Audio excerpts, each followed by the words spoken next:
So here I am in front of the Eco Flats here in Fayetteville, Arkansas. It was spring break, so my son and I hopped on a plane and we traveled to Arkansas, where I do have family, and we decided to bring the presentation live to you so that you could see it and believe it. I am standing in front of two of the four buildings. To remind everybody, these buildings were constructed between 1968 and 1972. The buildings themselves, concrete based, steel concrete based, have been recycled, and the complex was gutted entirely in 2011 and completely rebuilt in an eco-friendly way. Let's take a quick tour. Here we have the mandatory recycling, which, as noted in the written materials, this complex in 2011 started multifamily recycling in Fayetteville. Prior to that time, the city of Fayetteville had no recycling for apartment living. And now we have community recycle bins here for cardboard, paperboard, steel cans, aluminum cans, glass, mixed paper, and plastic containers, as well as recycle bins in everybody's apartment, which is groundbreaking here in Fayetteville.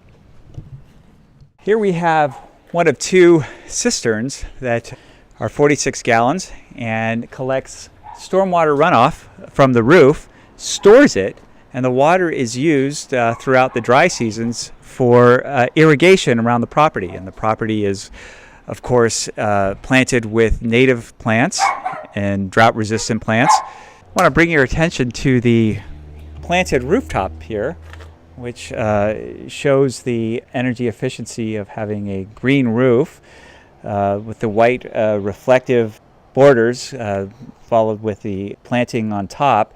Provides cooling in the summer months and heat retention in the winter months. I'm here in front of the second of the 4,600-gallon cisterns, and behind me is the community vegetable garden. And this was a major selling point to residents, where you can plant and eat your own vegetables here. It's part of the sustainable living experience. And if you can see off in the distance, not too far, is the University of Arkansas, well within walking and biking from this complex, which enhances the experience of residents that attend school at this university, which currently has about 30,000 students. Here we are at the community pool, saline based. And again, I would remind viewers that the entirety of the grounds are non-chemical, meaning there are no pesticides used. Non-saline, or the saline-based pool, provides a non-chemical swimming experience. And if you look over here, we have the vines, the wiring for the vines to grow up on the side of the building, which provides remarkable protection from the sun, and thereby reduces energy demands during the hot season here in Arkansas. Here we are now on the roof deck, one of several roof decks in the area that promotes community interaction. And as you can see here, there are solar panels on all of the rooftops. And if you look over the border, you can see the individual cooling and heating ducts that service all of the below apartment units. Off in the distance, again, is the University of Arkansas. Very pretty views. And notice the reflective white rooftops, which serve to deflect sunlight and further reduce energy costs.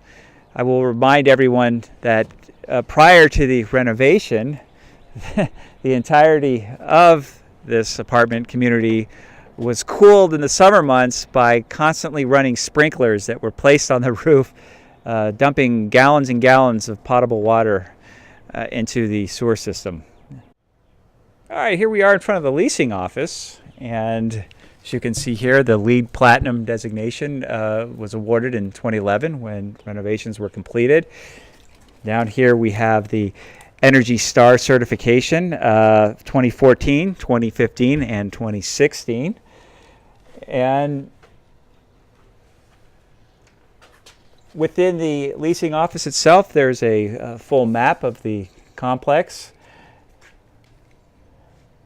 and an office to entice renters to come join the sustainable community of eco-modern flats here in Fayetteville, Arkansas. Thank you.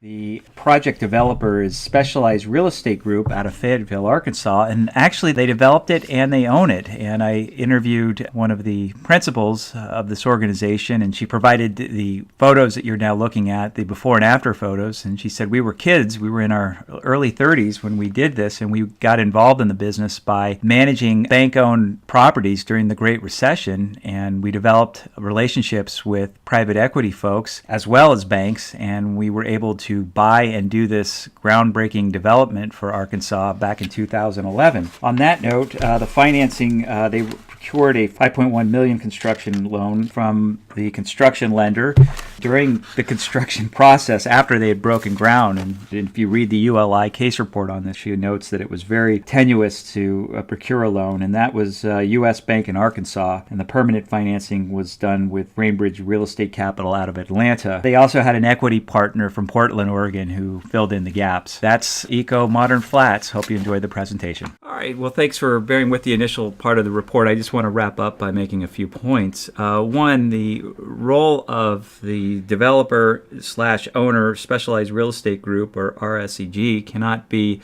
overemphasized.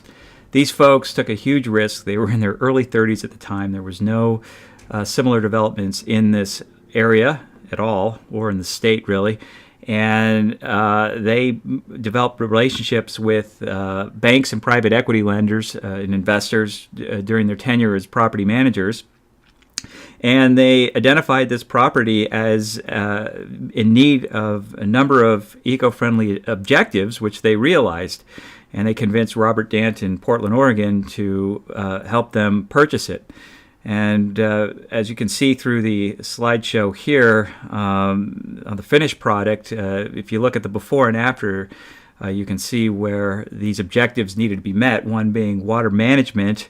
When you're watering the roof to cool it, that's a problem. Now, instead of wasting water, they have water-saving devices. We have the two 46-gallon cisterns that collect stormwater from the roof. And we have native landscaping as opposed to lawn, which is terrific. And you can see the wiring device is used for shading, where the vines grow up and prevent sunlight from coming in, as well as the healthy interiors with the HEPA filtering for the HVAC and the no building-wide smoking policy. We've also seen the hot water solar panels that provide solar heated hot water. The LED lighting, both interior and exterior. That's the first thing I saw when I walked onto the property, was the LED lighting.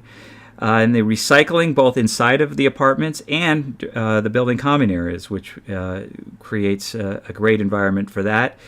And ultimately, that led to the LEED certification, platinum level, as well as the Energy Star rating because of the appliances used. And that's become very important in the marketing. All right, the impact? Well, the residents live a healthier lifestyle. Let's face it, they are encouraged to walk about on those steel staircases that you see, as well as the meeting places around the pool, as well as on the rooftops. The overall environmental impact benefits are obvious. So recycling is a good thing. The stormwater management, likewise, a very good thing. Cutting the utility costs in half is not only great for the environment itself, but it's also good for the pocketbook. So there's a financial positive impact as well. And the native vegetation that's now planted does not need nearly the amount of water that the lawns needed. And moreover, the water, for the most part, comes from the sky as opposed to the reservoirs because of the cisterns. All the research shows that for this project, it was allowed to proceed and able to proceed in the manner it did because SREG assembled the team on day one.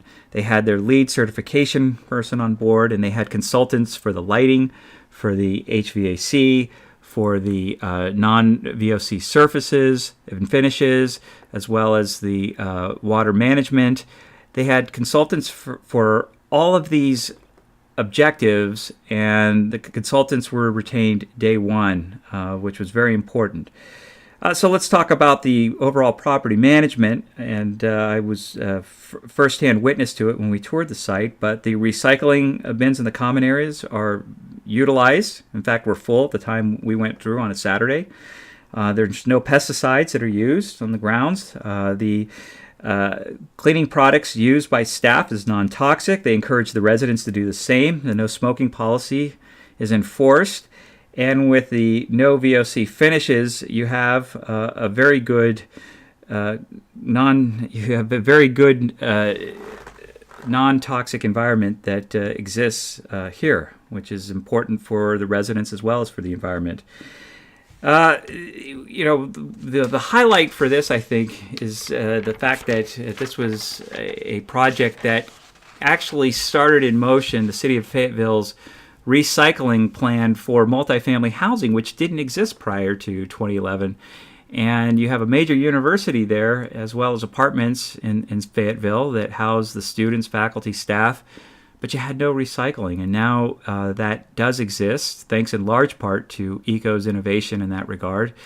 And that is probably going to expand in the coming years, which is something that benefits everybody.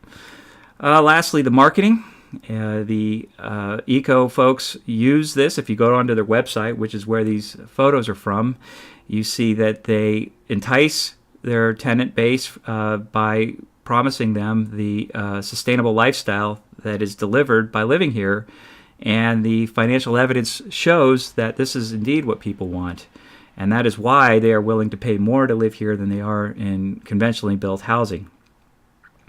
And lastly, what could be more resilient to the environment than the stormwater management that waters and irrigates the native plantings that now permeate the entire grounds. I was not there during the summer blooms, but I'm told, and these photos show it, that it's spectacular during the June, July periods when these flowers really are in full bloom.